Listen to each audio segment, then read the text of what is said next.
तो जय हिंद दोस्तों, स्वागत करता हूं आप सभी बच्चों का आप सभी के प्यारा सा YouTube channel suffer is success life में।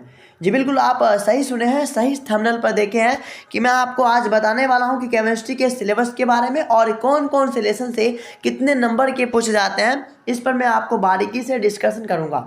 ठीक है, चलिए तो मैं आपको बता देता हूँ। देखिए, सबसे पहला लेसन आता है जिसका नाम क्या है, सॉलिड स्टेट। तो इससे ऑब्जेक्टिव लगभग आपका 4 मार्क्स का पूछता है बिहार बोर्ड, और 2 शॉर्ट क्वेश्चन आता है और लॉन्ग क्वेश्चन इससे नहीं आता है सॉलिड स्टेट से। ठीक है, अर्थात कुल मिला के 8 नंबर का क्वेश्चन इससे पूछता है सॉलिड स्टेट से बिहार बोर्ड।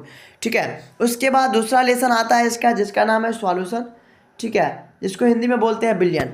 तो इसमें भी 4 नंबर का ऑब्जेक्टिव पूछता है, 2 शॉर्ट क्वेश्चन पूछता है और एक लॉन्ग क्वेश्चन पूछता है। ठीक है, यानी कुल मिला के 13 नंबर का क्वेश्चन इससे रहता ही रहता है।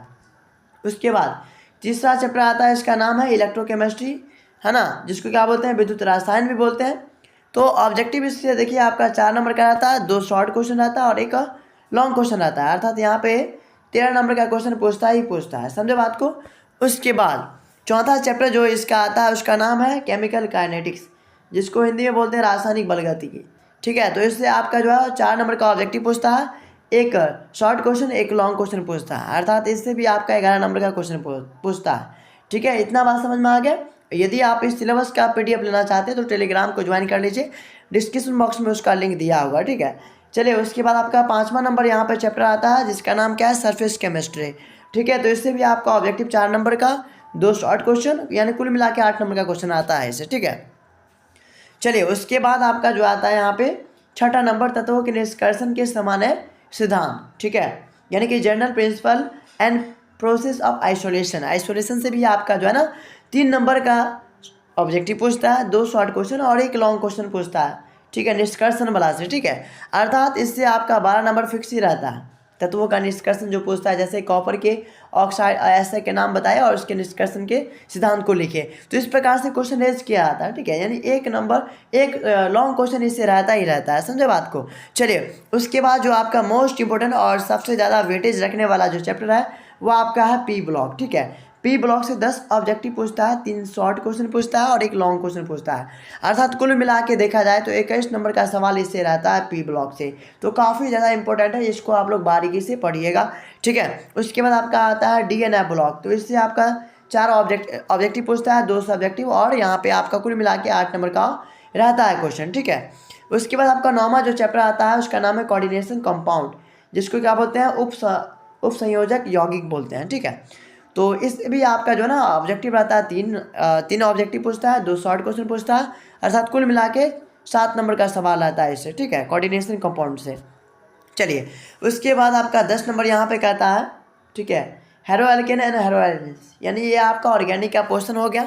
तो ऑर्गेनिक पोर्शन में आपका हेलोएल्केन एंड हेरोएलिन्स से लगभग 4 नंबर का जो है शॉर्ट क्वेश्चन ऑब्जेक्टिव पूछता है, 2 शॉर्ट क्वेश्चन और एक आपका क्या पूछता है, तो लॉन्ग क्वेश्चन पूछता है, यानी कुल मिला के देखा जाए तो इससे भी आपका 12 नंबर का रहता ही रहता है सवाल। ठीक है, तो इसको आपको बारीकी से पढ़ना है इस चैप्टर को, जितना मैं बता देता हूँ।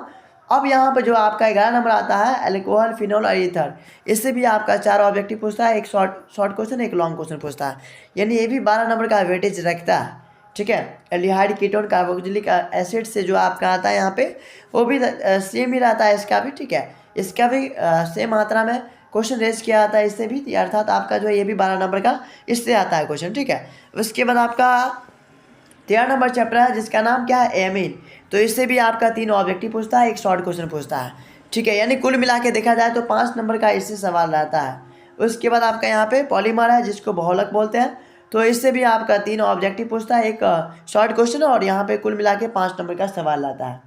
जैव अनुकूल, है ना, जैव अणु अर्थात बायोमोलिक्यूल, इससे भी सेम रहता है वही क्वांटिटी, है ना, अर्थात यहाँ पे 3 ऑब्जेक्टिव और एक शॉर्ट क्वेश्चन पूछता है, अर्थात 5 नंबर का कुल क्वेश्चन रेज किया जाता है। ठीक है, दैनिक जीवन में रासायनिक अर्थात यहाँ पे केमिस्ट्री इन एवरीडे लाइफ, ये भी आपका जो ना ऑब्जेक्टिव इससे रहता है। ठीक है, कुछ दवा वगैरह का नाम रहता है इससे ऑब्जेक्टिव में पूछता है, तो यानी कुल मिला के 3 नंबर का इससे ऑब्जेक्टिव आपका रहता ही रहता है। ठीक है, तो उम्मीद करता हूँ ये आप सारे सिलेबस को आप समझ गए होंगे केमिस्ट्री के। ठीक है, तो यदि आप चाहते हैं कि ये केमिस्ट्री का फ्री PDF आपको मिल जाए सिलेबस का, ठीक है, तो आप मेरे टेलीग्राम को ज्वाइन कर सकते हैं। आप मुझे इस नंबर पर मैसेज कीजिए, मैं आपको व्हाट्सएप ग्रुप में भी ऐड कर दूंगा और टेलीग्राम में भी आपको ग्रुप में ऐड कर दूंगा। जिससे आपको क्या होगा, क्लास का बिल्कुल फ्री PDF मिलता रहेगा। ठीक है, तो अच्छा लगा हो तो प्लीज़ आप चैनल को सब्सक्राइब जरूर करेंगे। कमेंट में ज़रूर बताइएगा कि आपको फिजिक्स का भी इस प्रकार से मैं आपको बता दूं। ठीक है, तो कमेंट में ज़रूर आप लोग बताएंगे, थोड़ा सा अपने दोस्तों में शेयर जरूर करेंगे। ठीक है, मिलते हैं हम लोग नेक्स्ट वीडियो में, तब तक के लिए जय हिंद, वंदे मातरम।